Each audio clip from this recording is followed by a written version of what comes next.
Sean todos y cada uno de ustedes bienvenidos a estas charlas sobre homilética, y en esta ocasión vamos a estar hablando sobre la necesidad de revolucionar la predicación.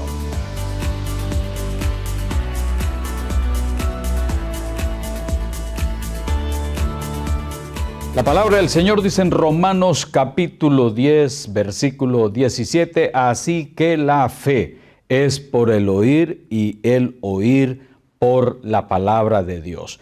Vamos a estar tratando de hablar de la necesidad que existe de hacer cambios en nuestra manera de pensar y en nuestra manera también de predicar. Nosotros como predicadores tenemos varios objetivos que ya a esta altura son conocidos de todos y cada uno de ustedes.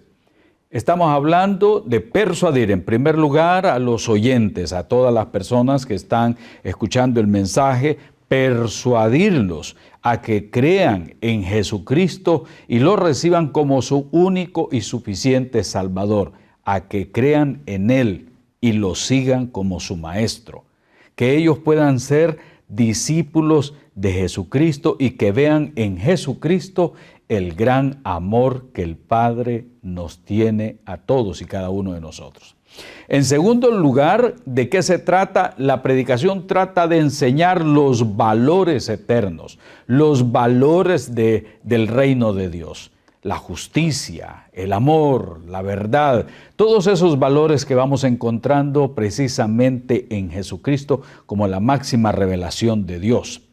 En tercer lugar, de lo que trata la predicación es de capacitar a los hermanos, capacitar a los oyentes para la obra del ministerio, para el servicio del Señor. A través de la predicación persuadimos a que crean en Jesucristo. A través de la predicación enseñamos los valores del reino de Dios. A través de la predicación capacitamos a los hermanos, pero en cuarto lugar, motivamos a los creyentes para que puedan comunicar el Evangelio de Jesucristo. De eso se trata en la predicación y eso cada uno de nosotros lo tenemos bien claro. Llamamos a las personas a creer y a seguir a Jesucristo como su Señor, como su Salvador. Así es que cuando hablamos de capacitar, cuando hablamos de enseñar, cuando hablamos de que cada uno de los hermanos y las hermanas se conviertan en seguidores de Cristo, estamos hablando de todo un proceso. Es un proceso. Es algo que lleva su tiempo, es algo en lo cual nosotros tenemos que estar trabajando, tenemos que estarnos preparando, porque la idea es esa y la pregunta es esa. ¿Hacia dónde nos dirigimos? ¿Cuáles son los propósitos de estar preparando cada día domingo o entre semana cuando se da la oportunidad? ¿Qué es lo que pretendemos hacer con todo este proceso de enseñanza, aprendizaje? Las respuestas son variadas. Ya dijimos algunas de ellas. Pero en este caso se trata de no seguir el mismo patrón. ¿Cuál es el patrón? Bueno, el patrón ha sido que yo llego al púlpito, llevo un mensaje, digo esto es en lo que yo he sido inspirado y lo comparto con la congregación. Pero no debo de olvidar que esto no es un producto acabado, que ya vine, me dieron la oportunidad de predicar, di un mensaje y me fui. No, hablamos de que es un proceso y es responsabilidad de los pastores y los predicadores entrar en ese proceso y tener paciencia al tirar la semilla esperando que caiga en tierra fértil. Cuando hablamos de un proceso a través del cual pretendemos modificar la conducta de los hermanos, las hermanas y que estos adquieran ciertas habilidades, porque cuando estamos predicando estamos buscando eso, motivarlos a ellos.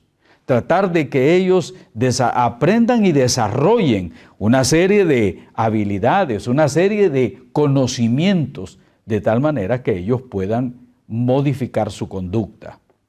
No es predicar por predicar. El predicador responsable busca la transformación de los corazones de las personas a las cuales predica y busca cambios de conducta. Es decir, estas personas vinieron con una serie de cosas que el mundo les dio, con una serie de enseñanzas de maldad, de vicios, de problemas y de tantas otras cosas. Y al venir a la iglesia, el predicador tiene la oportunidad de compartir el poderoso mensaje de la palabra de Dios, que es el que va a producir los cambios. Pero es necesario entonces que entendamos que es todo un proceso de aprendizaje en el que intervienen muchos factores. Es decir, estamos dando valores, estamos dando principios, estamos dando la palabra de Dios, estamos dando las enseñanzas de Jesucristo, estamos compartiendo los mandamientos del Señor. Todo esto va a ir poco a poco a producir los cambios en las personas. Es lo que nosotros esperamos, no simplemente que estén ahí sentados, que estén ahí sentadas, sino que procuramos el cambio a través de este proceso de aprendizaje. Y es a través de este proceso de aprendizaje en que ellos van a escuchar cómo hacer las cosas de una manera correcta, cómo abandonar aquellas cosas que han sido negativas en nuestra conducta, cómo abandonar costumbres que han sido también negativas. Y por eso vamos a esforzarnos para que ellos aprendan. Aquí hay un punto importante. Amados y amadas, no se trata de correr. Hemos visto que a veces cometemos el error de correr, de querer explicar el texto bíblico o de hacer lo que se llama una textorragia. Como decir, una hemorragia de textos. La Biblia dice, la Biblia dice, la Biblia dice, la Biblia dice, la Biblia dice, y entonces estamos tirando textos y muchos de ellos fuera del contexto. ¿Y qué es lo que sucede? Saturamos a las personas de tanto pasaje bíblico con la idea de impresionarlos de cuánto nosotros conocemos, de cuánto nosotros sabemos, y se nos olvida que lo que buscamos es que ellos y que ellas aprendan. Aprendan. Que tengan cambios de conducta. Que aprendan más la palabra de Dios. Que comprendan el mensaje que Dios dio a su pueblo y que nos sigue dando hasta el día de hoy. No se trata de correr. No se trata de imitar a otros predicadores. No se trata de demostrar cuánto sé de Biblia. De lo que se trata es de buscar el cambio de conducta en la congregación, en cada uno de los hermanos y cada una de las hermanas. Y para esto tengo que prepararme, y no solo prepararme yo. Como decía Pablo en 2 de Timoteo, capítulo 2, versículo 2. Dice, lo que has oído de mí ante muchos testigos. Esto encarga a hombres que sean idóneos para enseñar también a otros. ¿Se da cuenta lo que dice el pasaje? Personas que sean idóneas para enseñar a otros, para capacitar a otros para la obra del ministerio. Así es que el tiempo que nos queda para compartir un mensaje no es el tiempo que yo debo de tener o aprovechar para demostrar que sé mucho de Biblia, o para impresionar a los hermanos, o para divagar en ilustraciones que no tienen nada que ver con las enseñanzas, o para querer impresionarlos a ellos de cuántas cosas uno hace en la obra del ministerio. Mateo 28:20 nos dice a nosotros el mensaje de Jesús, enseñándoles que guarden todas las cosas que os he mandado, enseñándoles. Así es que la predicación no solamente es una cuestión de entregar o dar un mensaje, es la búsqueda de que cada hombre, cada mujer que están ahí sentados en la congregación aprendan.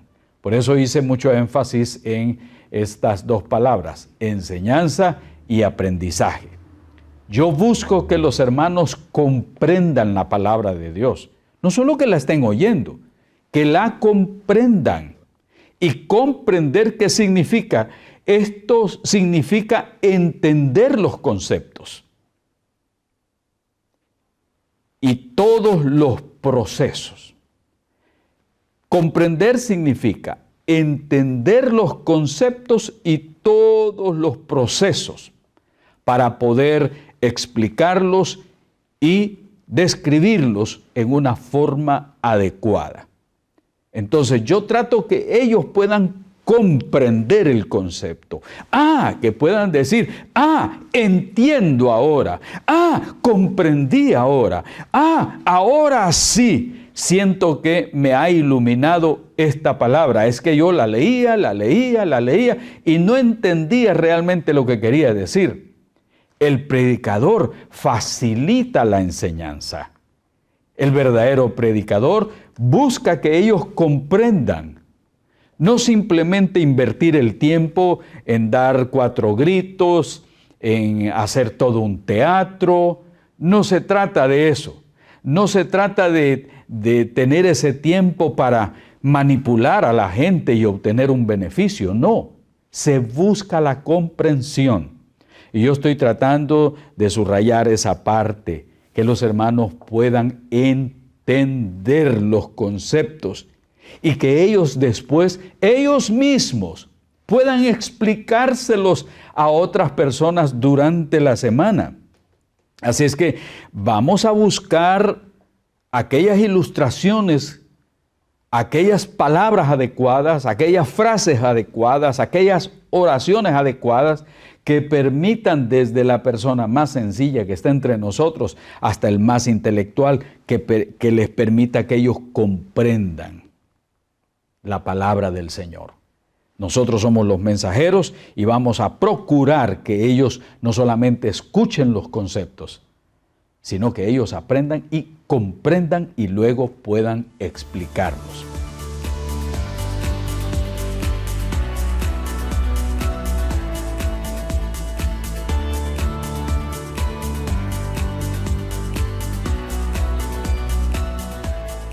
¿Qué fue lo que entendieron? Así es que si la fe viene por el oír y el oír la palabra de Dios, se espera que estas personas puedan explicarlo, puedan entenderlo a la salida. ¿De qué habló el predicador? Ellos podrán decir, habló de esto, habló de lo otro, los conceptos estuvieron bien interesantes y aprendimos bastante también. Ahora bien, busco que quede bien claro en esta oportunidad este punto. Lo importante que es para nosotros la percepción.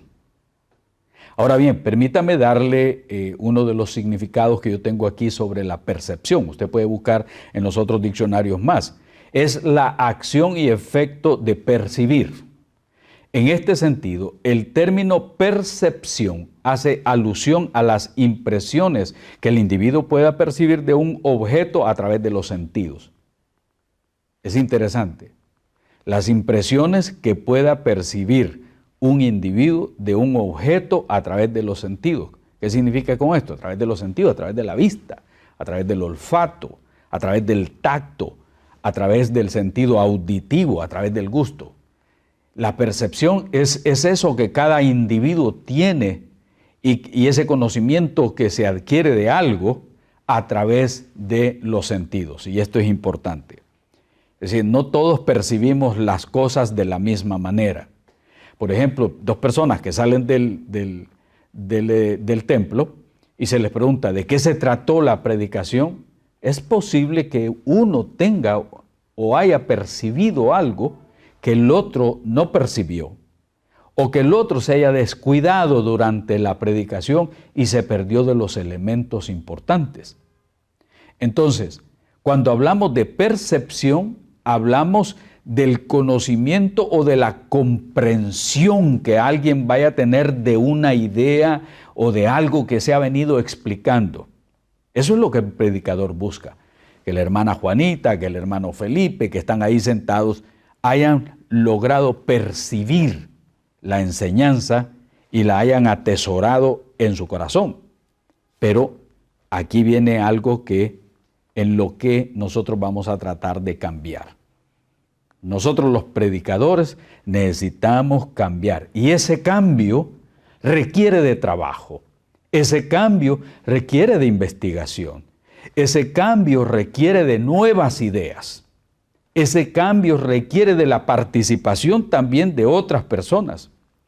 Ya en siglos anteriores se ha venido hablando de cómo tener una mejor percepción en el aprendizaje. Claro, para tener más claro esto, vamos a ver algunos ejemplos de la percepción. Por ejemplo, una persona obtiene información, lógicamente, y le aclara una idea a través de lo que ve, que eso sería una percepción visual. A través de lo que oye, la percepción auditiva. Entonces vamos viendo nosotros que no solamente está relacionando sonidos, sino una serie de cosas más, lo que está viendo, lo que está oyendo, le ayuda a tener una mejor percepción, lo que palpa, lo que toca, lo que gusta. Es decir, la percepción va aumentando cada vez más a medida los sentidos entran en acción. Por eso hablamos de varias formas de percepción. También existe una percepción social, es decir, ese relacionarse los unos con los otros, ese tener el contacto con los demás y poder compartir, entonces va ampliando mi percepción social. Incluso hay una percepción musical donde el individuo puede reconocer la melodía, el ritmo, el son. Todas estas cosas tienen mucho que ver con la percepción. Una persona aprende más en la medida en que entran todos los sentidos en acción. Si bien decimos, la fe viene por el oír y el oír la palabra de Dios, estamos hablando de que estamos percibiendo la predicación a través de un hermano, de lo que él nos viene a compartir, de lo que él nos viene a narrar, de lo que él nos viene o ella nos vienen a disertar. De ahí nosotros estamos escuchando ese mensaje. Pero vamos a ver más adelante que no debemos de quedarnos solamente ahí. Es todo un proceso. La predicación también. Ahora bien, hace unos momentos estaba planteando las preguntas que alguien puede hacerse al salir de la iglesia. ¿De qué habló el predicador o la predicadora? 2 semanas han pasado después del mensaje, 2 semanas.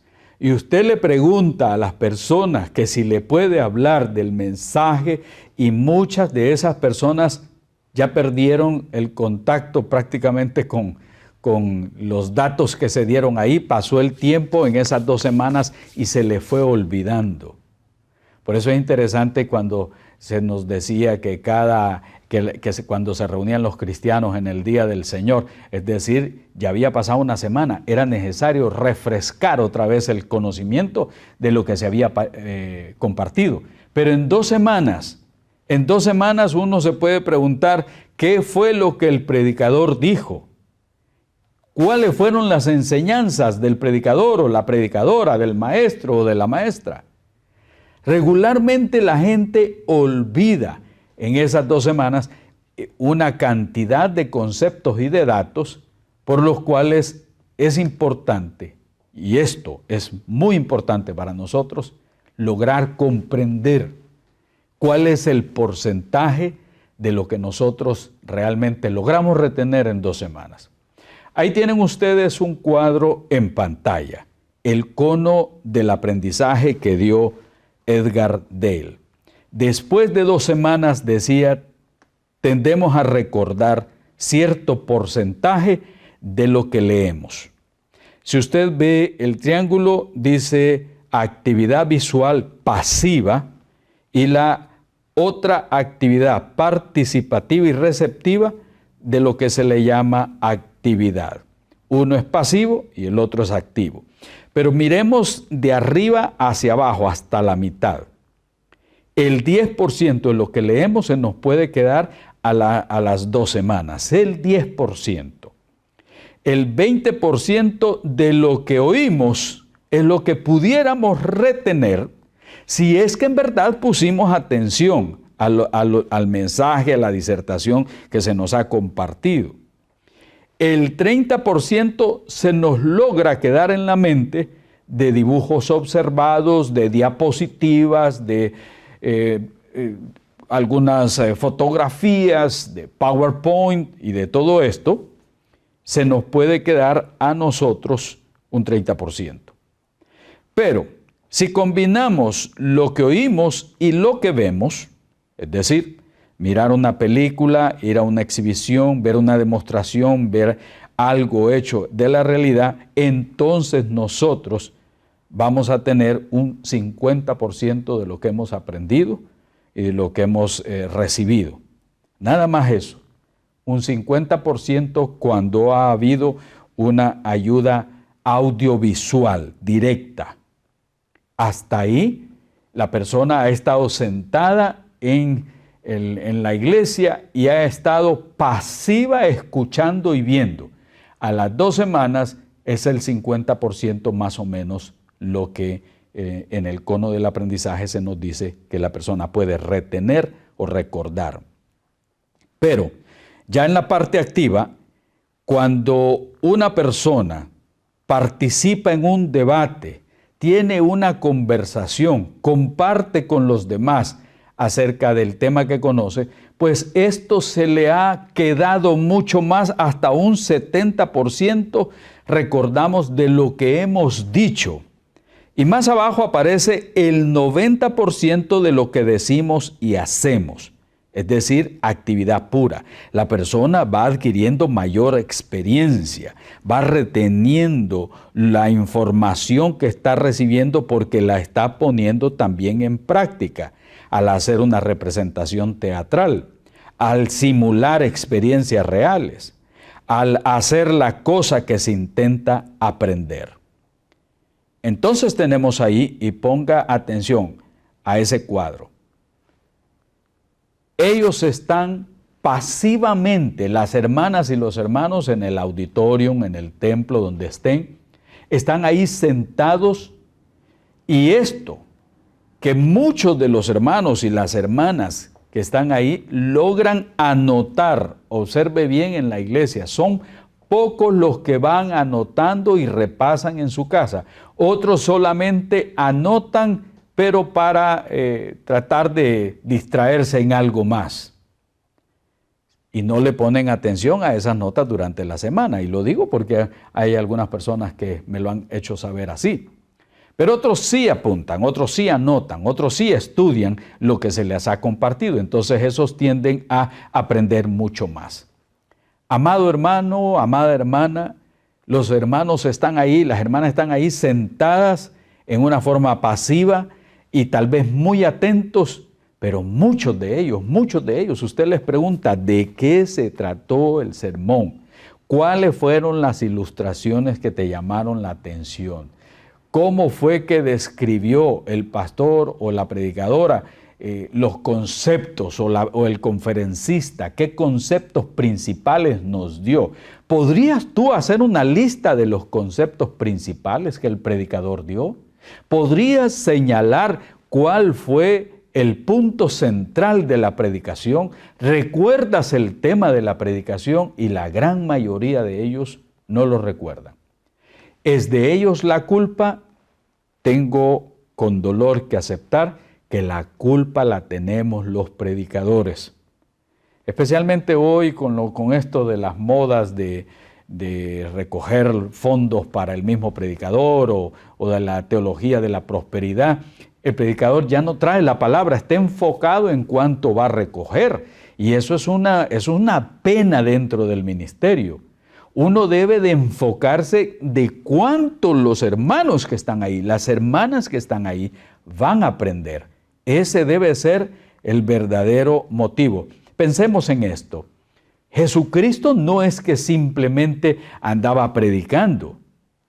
Ha venido el reino de los cielos, arrepentidos, arrepiéntanse ustedes de sus pecados, porque el reino de los cielos está aquí. No solamente se dedicó a eso. Jesucristo tenía una manera especial de enseñar en su tiempo. Era muy diferente de los filósofos griegos que andaban en ese tiempo para arriba y para abajo. Jesucristo tenía una manera de enseñarle a sus discípulos haciendo, visitando a los enfermos, hablándoles de la semilla que cae sobre la tierra, dándoles ejemplos de la agricultura en ese tiempo y tomando esos ejemplos de la agricultura para sacar verdades eternas. Jesucristo liberó a personas que estaban endemoniadas para enseñar también a sus discípulos que hay una fuerza que captura la voluntad de las personas y las somete, una fuerza de maldad. Jesucristo tenía maneras particulares de enseñar, con ejemplos, con vivencias y descripciones de hechos, el mismo uso de las parábolas. Trataba él de que sus discípulos entendieran. Algunas veces no entendían, lo escuchaban y ellos decían: Maestro, ¿qué fue lo que tú les quisiste decir? Y él se extrañaba, tampoco ustedes entienden. Y ese es el problema. Aún estando con Jesús, caminando con Jesús, ellos no entendían. Entonces, ¿qué quiere decir con todo esto de ponerle atención a los porcentajes para nosotros los que predicamos la palabra de Dios? Es que debe de preocuparnos que nosotros, a diferencia de Jesús, se nos va el tiempo en hablar y en discursos y tratar de explicar, pero tenemos que aceptar que no toda la gente entiende realmente, porque no usamos tampoco esas descripciones al estilo de Jesús, ejemplos al estilo de Jesús, vivencias al estilo de Jesús, tratando de que ellos puedan entender. Jesús usó toda clase de ejemplos.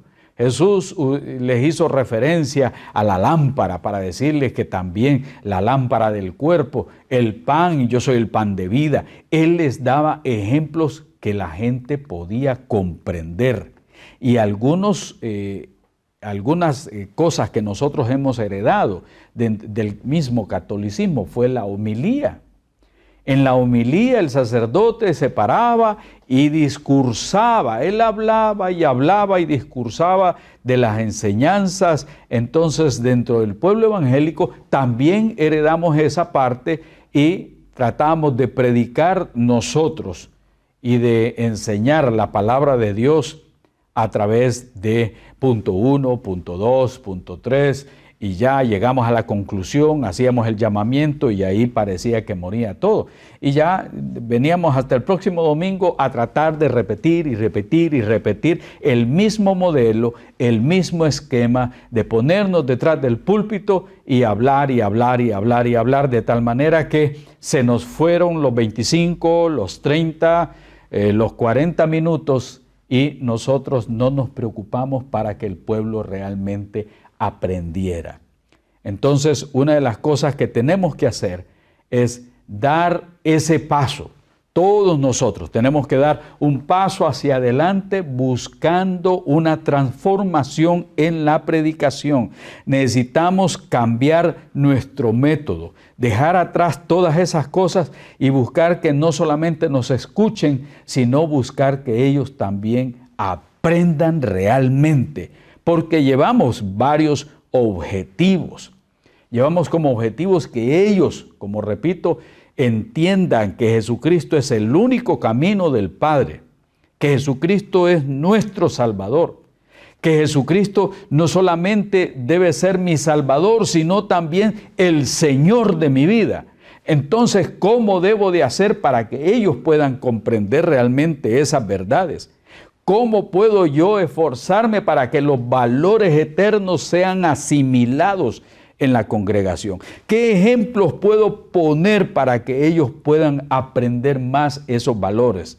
Como predicador debo de preocuparme por lo que la congregación aprenda, no para pararme simplemente al frente y decir me toca predicar, porque muchos pueden caer en esta tentación, a ver qué bien lo hago, a ver qué tal me luzco, a ver qué bien leo la palabra de tal manera que no me enrede ni me vaya a trabar.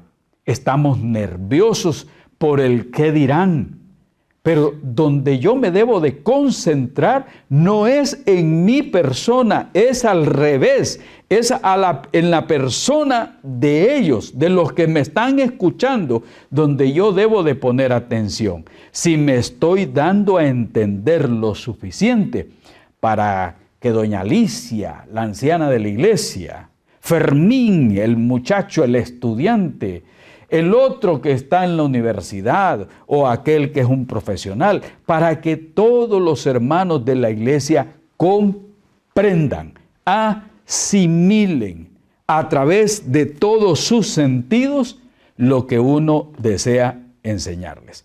Entonces significa que yo debo de esforzarme. Ahora bien, esta es la primera parte donde estoy tratando de hablar acerca de lo que se necesita en la congregación. Comprender, que ellos entiendan realmente. Y la necesidad de emplear todos los sentidos. Y más adelante, en la segunda parte, hablaremos también de lo que es el uso multisensorial. Es decir, ¿cómo puedo hacer para que la predicación sea comprendida a través de todos mis sentidos y yo pueda asimilar más los conceptos, pueda entender más los conceptos? ¿Qué actividades puedo hacer en la iglesia en el momento de la predicación? ¿Qué actividades puedo incluir? ¿Qué otros elementos o recursos didácticos puedo usar para que el mensaje sea claramente comprendido?